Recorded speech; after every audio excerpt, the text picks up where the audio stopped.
Hello, everybody. Welcome to From Censored to Celebrated. My name is Melita Noel Cantu, and I am so thrilled to be here with you on January 13th, 2015. This is our first episode of the year. It is a special episode because I'm featuring two fantastic guests. We are all in Austin, Texas, but as you can see, we're all in our own spaces, which is awesome. Here is Sam Killermann and Dr. Karen Rayne. So welcome to you both. Thanks again for being with me today. I wanted to just start off by saying that, as you know, this is a show where we talk about what it means to feel censored around diverse sexuality and gendered, and then how we can move that conversation to feeling more celebratory about this often very challenging topic. So I'm excited to be able to talk to Sam and Karen because they have a vast experience in this area, have done a lot of talking throughout the country and internationally, and really add to the global conversation. So I'm excited, even though we're all in Austin, Texas, we get around and we're excited to tell you some about what we're doing out in the world. So let me tell you a little bit about Karen Rayne. She's been working in education. I'm going to pull my notes over here, so I'm still looking at everybody. Karen's been working in education for the past 20 years with an expertise in sexuality education, and she has her PhD in Ed.Psych from UT Austin. Karen, is that what brought you to UT or to Austin in general? Was getting your PhD here? Oh, no, I grew up here. You're a native. That's right. That's right. So we have a native Austinite right here. And she focused at UT on ethics education and the choices that adolescent mothers made. Currently, she founded Unhushed, which helps open conversations about sexuality in the home. And she works locally in Austin with public schools, private schools. Also, nationally with the American Journal of Sexuality Education. She's a co-chair for the National Sex Ed Conference and works with the Unitarian Universalist Association on their comprehensive sex ed curriculum. She's recently has edited an anthology, and she'll tell you a little bit more about that today. And she has also put together a show called Have You Seen S.E.X, a live sex show here in Austin, Texas, with Sam Killermann, who is our other guest. So here's Sam Killermann, who has his master's degree. Sam, where did you get your master's? I'm not seeing it here. Bowling Green. Bowling Green. Where is that? In Ohio. In Ohio. Thank you. Yep. I knew I'd seen it somewhere. And Sam is a multidisciplinary artist who is the person behind, it's pronounced metrosexual, and he is putting his gifts towards working for global justice. He does comedy shows performed at colleges and universities, as well as provides an awesome online resource website focusing on social justice, gender, and sexuality. And some of you may be familiar with some of his works, like The Gender Red Person. He uncopyrighted his works in 2013, and that's been something I've been featuring on a lot of the social media because I thought it was just a really fascinating discussion. I don't know how much we'll get into it today, but I thought it was really interesting. And basically, he's been authored a guide to gender. He's been working on collaborated on the all gender restrooms where you did that design, and that's been getting some worldwide traction, I hear.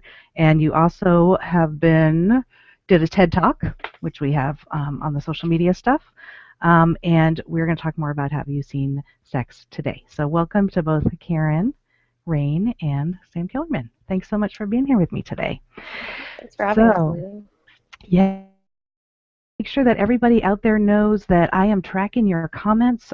You can be out there with us on Twitter, be part of the conversation using the Censored to Celebrated hashtag, and you can join us on Facebook as well as Google+, and right here on the event page you can put comments, and I will see if I can work your questions and comments into our conversation. We're happy to have you. We have a lot to talk about. I have two guests. Usually this is a special episode because usually I just have one guest, but with two we're got a lot to cover, and the questions are a little bit different today, so we'll get right to it. We really debated when we were talking yesterday for our tech check-in, is this an outdated question? And we came to the conclusion that it's not. So I'm going to start our new episode of the new year with this question of, tell me a little bit about how you use the alphabet soup, what you think about it, how is it still relevant, how is it maybe not relevant in terms of LBGT or the various other ones, like I've been using DSG as in diverse sexuality and gender. So I'm curious on your take on that. And Karen, can we go ahead and start with you? Sure.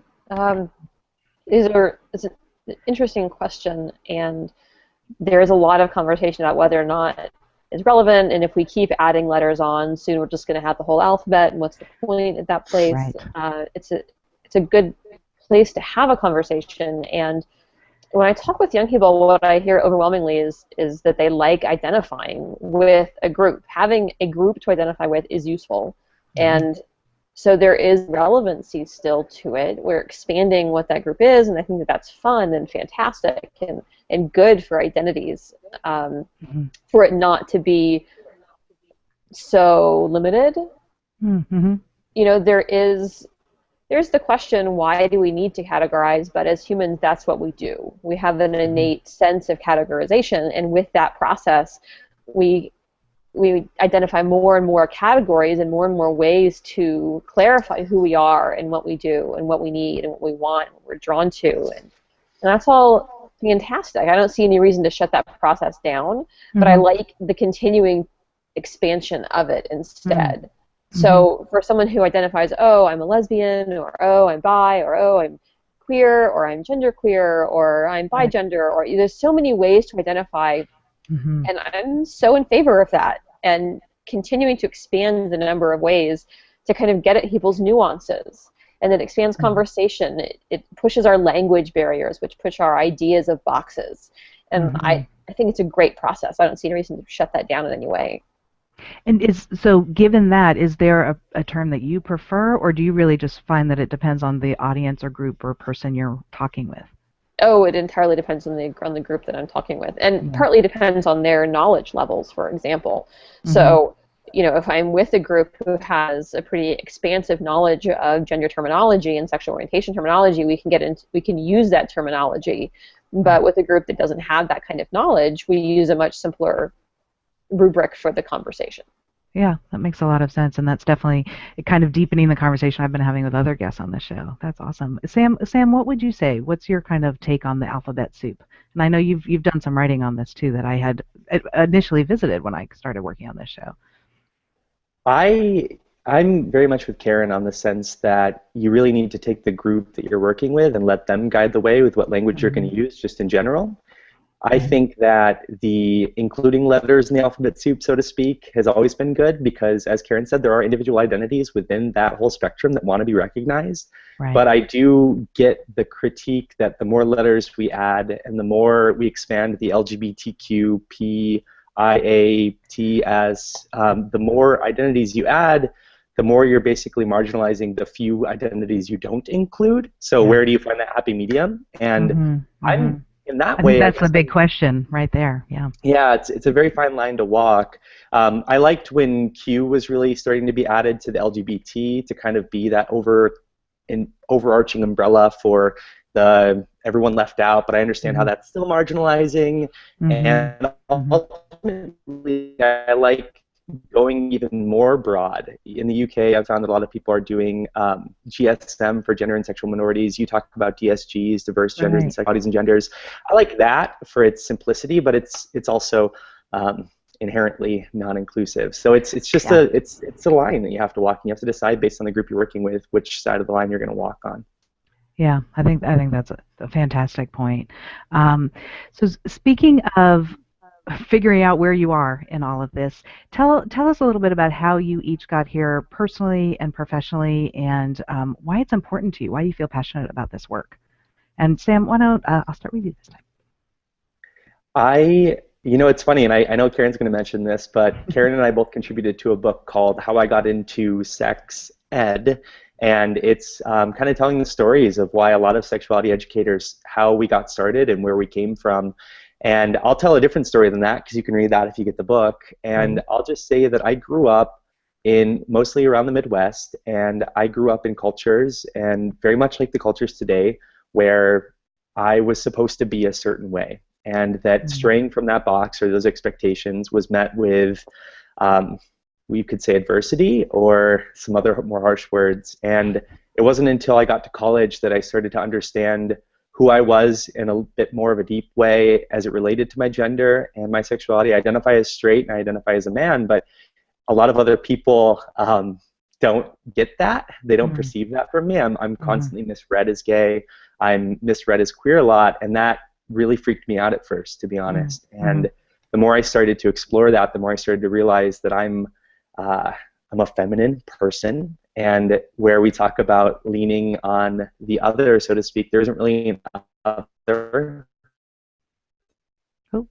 there's just a Sam, I lot think we're of missing you different for a ways to minute. experience gender, causing a lot of people to raise their eyebrows. Oh, sorry. That's okay. Okay, are we The back? nature of technology. No, you're Yeah, back. I hear you now. absolutely. So yeah, I guess ultimately it was just the trying to understand what other people were misunderstanding about me led me down this road. Mhm. And the more I learned about gender, the more I found that I understood myself and I understood the people with whom I was relating or talking to. And it was scary, but it was also really empowering, and it was also very affirming. And that was about a decade ago, and ever since then I've just been fascinated by gender and sexuality and the ways that they interact and the ways that they affect our daily lives. And it's something that I hope and I strive to help other people understand as well. Fantastic. Thank you. Karen, will you tell us a little bit more about the book and also how you got here? Yeah, and actually I forgot to bring the book over here. I was going to hold it up and I was going to stroke it just to show you just what an Fantastic. amazing book it is. So just imagine it here. So we just have to virtually stroke it? Is that what you're telling me? Basically, yeah, it's right Okay. here. This is that kind of hangout? I had no idea. This is that kind of webcam experience that we were doing together. There you go. Oh, not that kind of webcam. But the book is amazing, and it's available in hardcover and as an ebook. And there's 60 people, 60 sex educators telling their stories of how they got into sex ed. And they range widely from people who came into it as adults, from people who always knew that was what they wanted to do.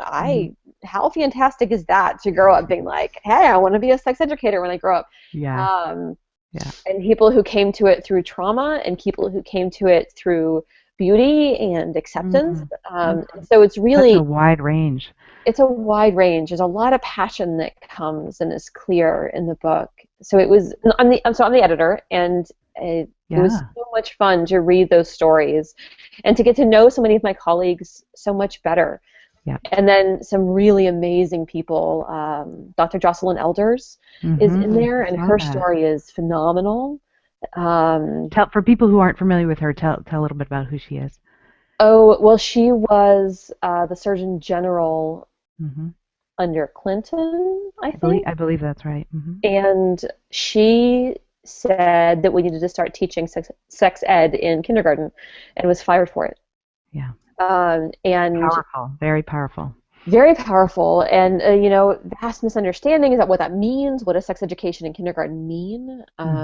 Anyway, her story is fantastic, and she does great work in sex ed, and it's what she kind of continues to do a lot of work in now that she's no longer the Surgeon General. And very, deepest respect for her. She's amazing. And then some other equally amazing people, and the work they do is outstanding. Wow. So that's a great way for people who are looking at getting into the field, or who are in the field and want to kind of get to know their colleagues better and what brings people here more deeply. It's a great book to get and read for those purposes. And it's just kind of fun. Oh yeah, go ahead, Sam. I was just going to say, it's just kind of a fun read too. You read one or two and then you want to read them all. Yeah. Yeah. Well, absolutely. This is one of my favorite parts of doing the show, is hearing people's stories about how they got here. So I can completely imagine what a fantastic read it's going to be. I'm looking forward to picking it up. Good. And then for me, it was interesting, Sam, to hear you talk about your childhood. I came from a very liberal background. Texas. I grew up in Texas, but my family is very liberal, very opening, very welcoming. One of my mom's favorite stories is when I was 2 and took on a fight with an adult about whether 2 women can get married.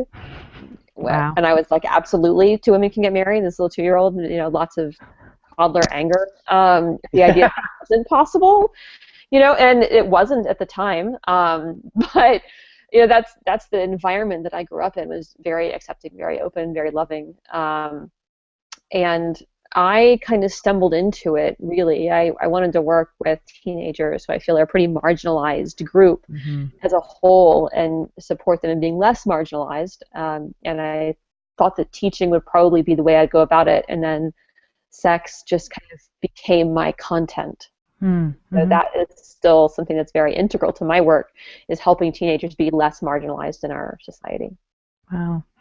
Yeah, it's interesting. So it was less the content than the group of folks you wanted to work with. It sounds like. Yeah, Yeah, interesting. and now I work with people of all ages and in a lot of different ways, and sex is kind of a marginalized content. Mm-hmm. Yeah, Regardless of the absolutely. age of the person, it's something that's not talked about. And so I feel like and then teenagers, as they're coming into their sexuality, need so much support or benefit from so much support. Yeah, absolutely. So speaking of Karen, that you were originally drawn to working with teenagers, and now I know you've expanded, and you had really been interested in finding out what would it be like to do something kind of innovative for educating adults. And so can you share with us a little bit about how Have You Seen Sex, the live sex show in Austin, Texas that we've been talking about, how that got started? Yeah, there were these letters, and it all kind of started with these gigantic letters.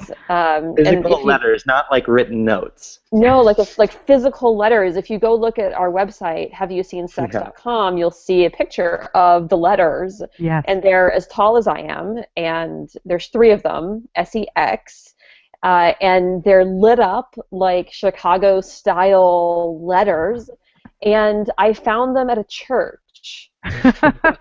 Wow. Obviously. Of course, of course. There was a church in my neighborhood doing a series of sermons on sex, and these were the props that they had made for their Wow. pulpit.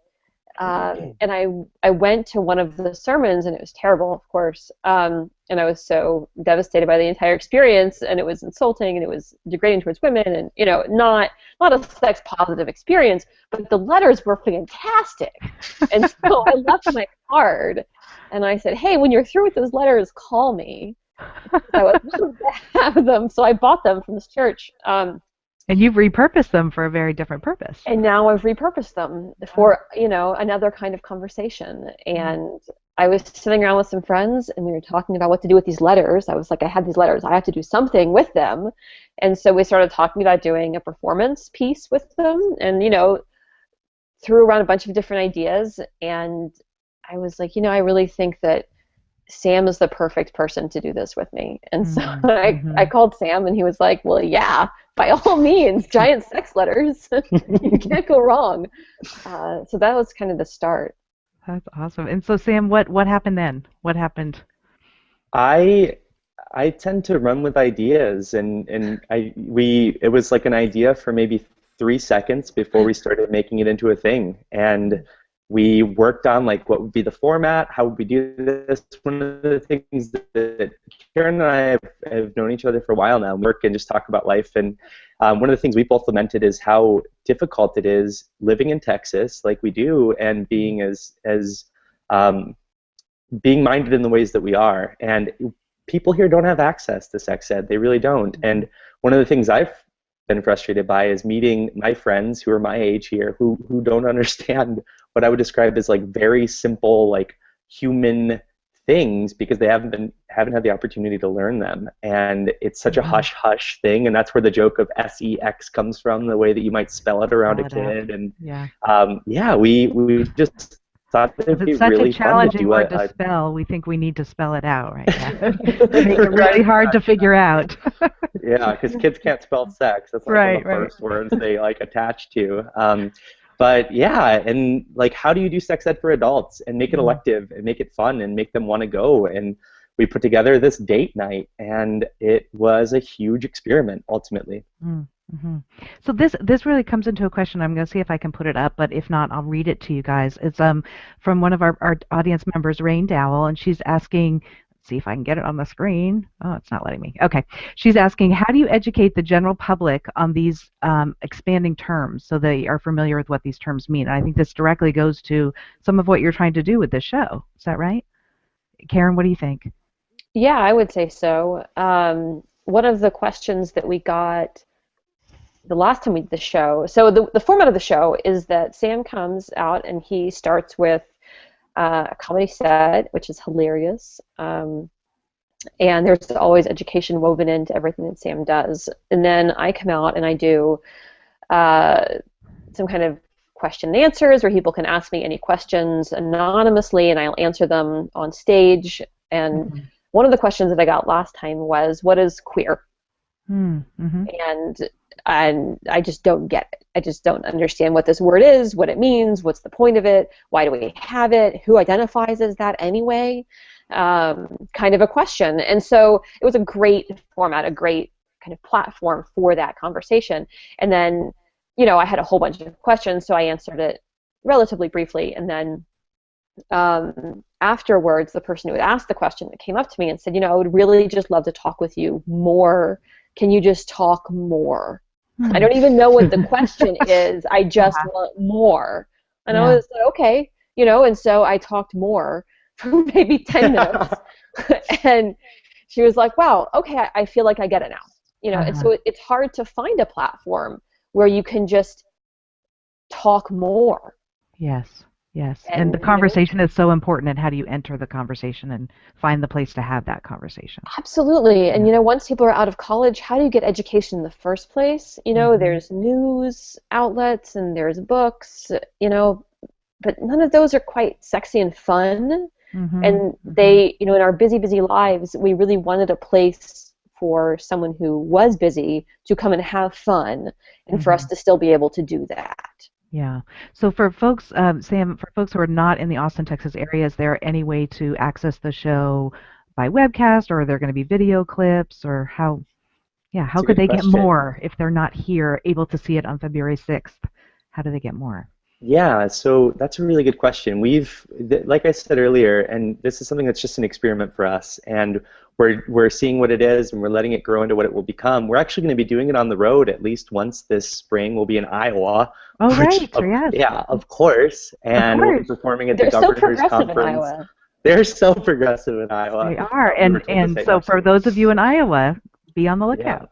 Yeah, we'll be at the Governor's Conference for LGBTQ issues, and that's something that we would love to do more of. We tried to make the show as accessible as possible.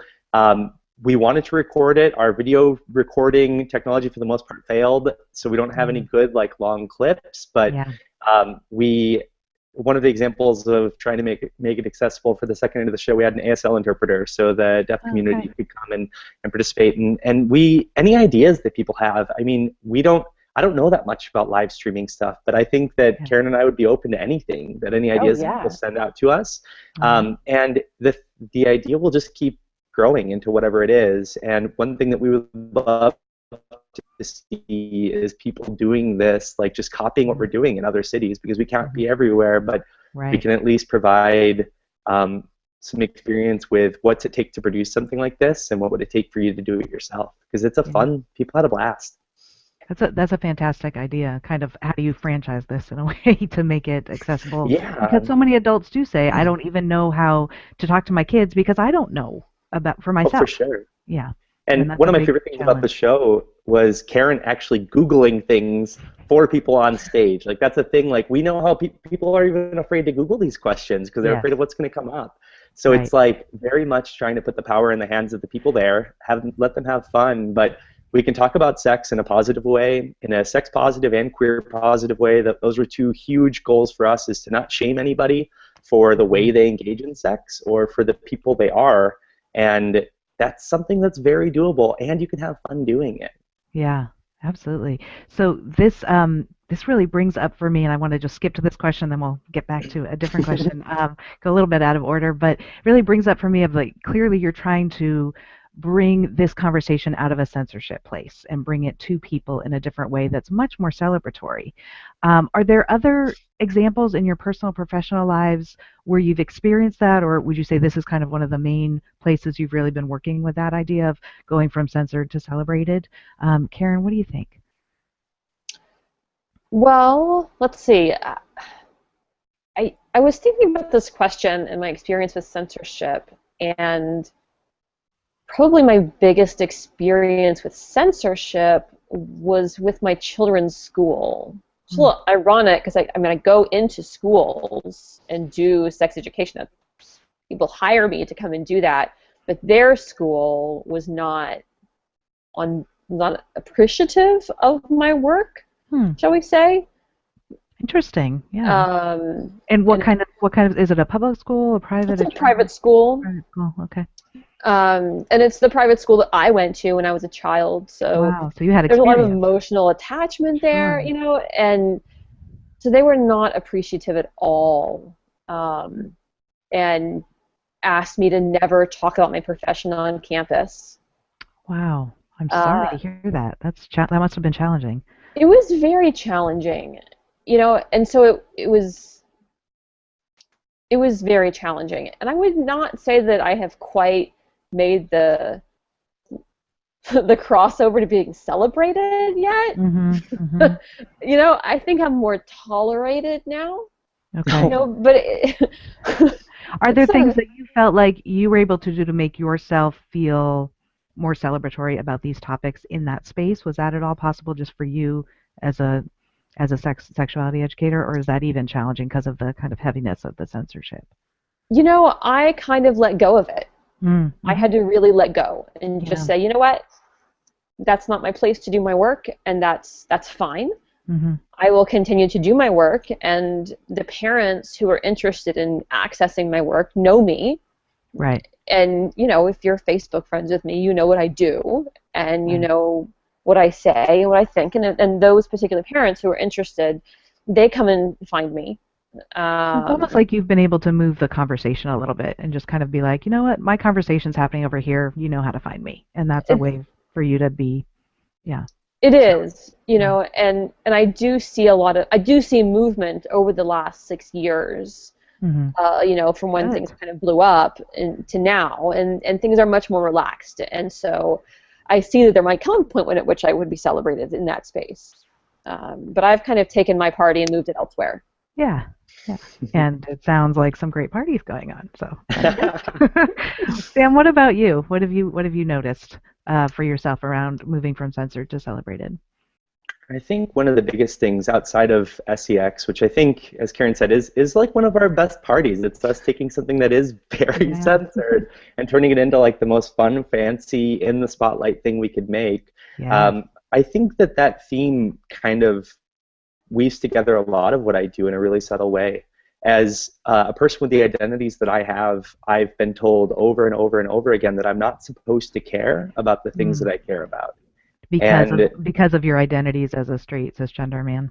Yeah, as a straight cis white guy, I've been taught that social justice isn't my fight, and that these are other people's problems, and that I need to just do me and let other people do them, kind of. And as a kid, growing up as a boy, the last thing you should do is question your gender. I mean, or your sexuality. I mean, both are tantamount to social ridicule. And I didn't talk about those things growing up because I knew I wasn't allowed to. I was told I shouldn't want to, and I was told that, and I was taught repeatedly in different circumstances that if I did, I would be ostracized at best.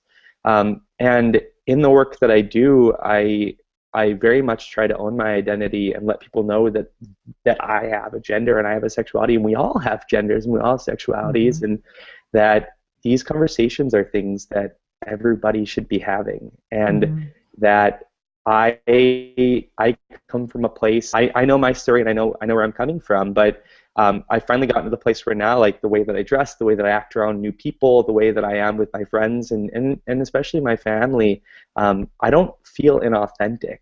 And in a lot of ways, it's been, especially after college, when I started doing my own thing and I had my own job and I wasn't working for somebody else where I could lose all those things, a slow path, letting things out in little bits and testing them, and finally just kind of embracing that this is who I am and these are the things I care about and this is the type of person that I am. And the nice thing is it's been met for the most part with a very warm response in both my personal life and kind of publicly. So fantastic. Yeah.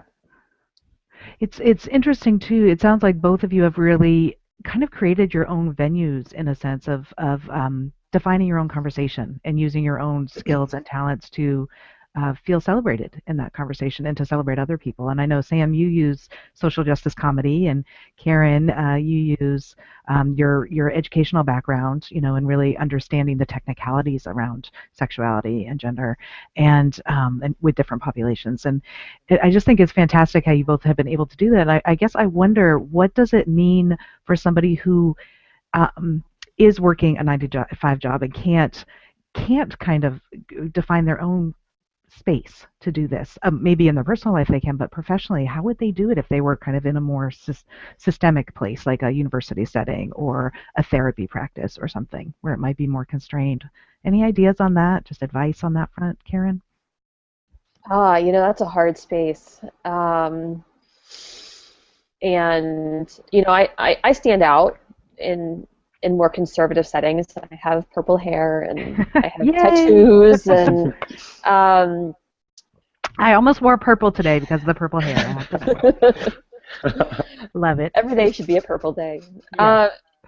And it's hard. And it's hard even if you're just walking around. I had a man come up to me a week ago and asked me why I gum up my hair. And he said, "You're such a pretty girl. Why do you gum up your hair that way?" Oh, yeah. I was like, well, it's not gum. You have a very different understanding of hair care than I do. That would be a disaster. Right. And then I had a parent call me last week to talk about her daughter and how she doesn't want her daughter to dye her hair blue because then all the parents at her kid's school would think her daughter's a freak. And I was like, oh, it's good we're on the phone and not in person because this conversation can be really different, but let me tell you, purple hair. So there is just being yourself is hard, and finding the ways that you can do that work in whatever system or structure that you're working in, whether that structure is just culture at large, or whether it's a workplace, or whether it's your religious home or your family of origin, whatever structure and system you're working in, finding out how you can be authentically yourself without breaking the system is a struggle. Yes. If you don't fit authentically into that system from day one. And everyone's going to find their own paths on that. My path was to kind of slowly build my own space, and it sounds like that's very much what Sam's path was as well. That's not the path that everyone chooses to take. But I do think that speaking your truth is absolutely necessary and worthwhile. It's And worth having the conversation. It is. The conversation is necessary, but not an easy one. I just started watching Transparent yesterday. Oh, okay. They do a really interesting job of starting to negotiate some of that context and some flashbacks for the parent who's transitioning, looking back on that person's life, living as a man in a university setting, identifying as a woman, and the struggles that go with that, and the struggles that went with that in the 70s, even larger than they are now. Right, and just for those who don't know, this is a show on Amazon Prime called Transparent, which is based on a real-life story of someone who grew up as a man and had children, and then came out to her family as an adult, and is doing that transition on the show, and it won a Golden Globe, so it's a really big year for trans folks and for what's happening in media right now, too. I think you're right. It's a good example of what happens systemically and what we can see in somebody's life. So, yeah, I am aware that we are at 1:33. My gosh. Okay, this is the exciting part about having two guests. I know we're a little bit over. I do have one more question that I think is super exciting because it's about the conference that you both recently went to and that Karen was the co-chair of. So if you're able to stick around with us for a few more minutes, Karen and Sam, is that okay if we stay on for a few more minutes? Yeah, for sure. Yeah. Fantastic, and we had talked about that, so I'm glad that's still working for your schedules. So yeah, tell me, and I'm going to start with Sam. I know you were an attendant. You attended the conference, and were you also part of it? And tell me a little bit about how you were part of it, and what was an aha moment for you at the National Sex Ed Conference. I attended the National Sex Ed Conference this year. I was one of the keynotes last year. Well, I guess last year now, because this was technically last year. Right. But it was one of the conferences I just went to for my own professional and personal well-being. And fantastic. I don't want to. I know what Karen's going to say, so I don't want to say the same thing that she's going to say. But I'll say that whatever she says is the same for me. Actually, I would love to hear your perspective of it, Sam. So go ahead and steal my thunder. Okay. Okay. Yeah, and I'm trying to keep the talking time even, so I would have No, started it's with Karen okay. because she is the co-chair, but I think it's neat to see a perspective of someone who was just there as a participant. Yeah, it was fun. It was really fun. It was one of the first conferences I've attended in a long time as a participant as opposed to as a speaker. And one of the big conversations in the sexuality education field that's also in the national conversation is the issue of racial justice. And there have been a lot of examples of racial injustice in the field of sexuality. Oh, we're missing you here. And it was something that in behind the scenes conversations, sorry. Oh, We good now? You're back, yeah. Okay. So that conversation of racial justice that's been happening on the national level was also happening within the field of sexuality education. And one of the things that came from the conference was a solidarity statement on racial justice in sexuality. And one of the things for me that was really powerful was seeing that being talked about in back channels on email for about a month leading up to the conference, and then at the conference actually participating in and just supporting the idea of this statement being something that sexuality educators who chose to could align themselves with and say that we recognize that there are these problems and they're big, but we're unifying to address and solve them together. And if we don't acknowledge them, we're never going to do anything about them. It was a really powerful moment, and seeing, like, there was this moment for me where a group, the Women of Color Sexual Health Network, announced the statement, and people just started walking up, and as the statement was being read, basically physically standing with the statement. And Karen, I don't know how many people total, but maybe 100 or so people actually walked up to the front of the stage, 50 to 100 people. And that was a really powerful moment. I was recording it on my phone, so I didn't want to walk up, and that's kind of illegal. I wasn't supposed to be recording it, but we'll keep that on a secret. But it was a really powerful moment. Good job. Yeah, sorry, Planned Parenthood. I'm sorry about the video. Yeah, it was really good, though. It was a huge, powerful moment, I think, for all of us. Sounds like you really wanted to witness it and be present for it. I mean, and to record it felt for posterity. Yeah, it's like a absolutely. Yeah. It felt. And awesome. Actually, it was officially recorded as well, Sam. So good. Okay. I was doing it just in case. The Women of Color Sexual Health Network Tumblr account has the video up on it, and so is the first post. I think it's pinned to the top, so that's the best place to go. And we can go ahead and post that on the Okay, great. Yeah, say the website again, just so people know. WOCsexualhealthnetwork.tumblr.com. Okay, great. Yeah, and I will definitely post that up after the show. But wow, I'm glad that was recorded, so it's not just Sam's bootleg there.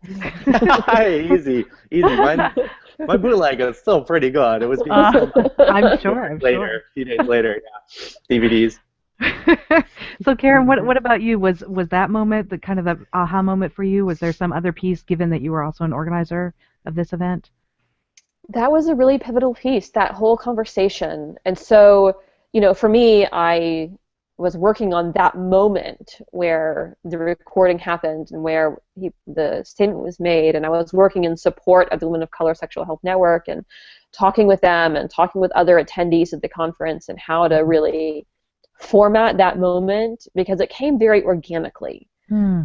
This desire to have this conversation and a statement of solidarity from the people in the field who wanted to align themselves with it came very organically. And so it wasn't something that was planned before the conference. It was something that arose there.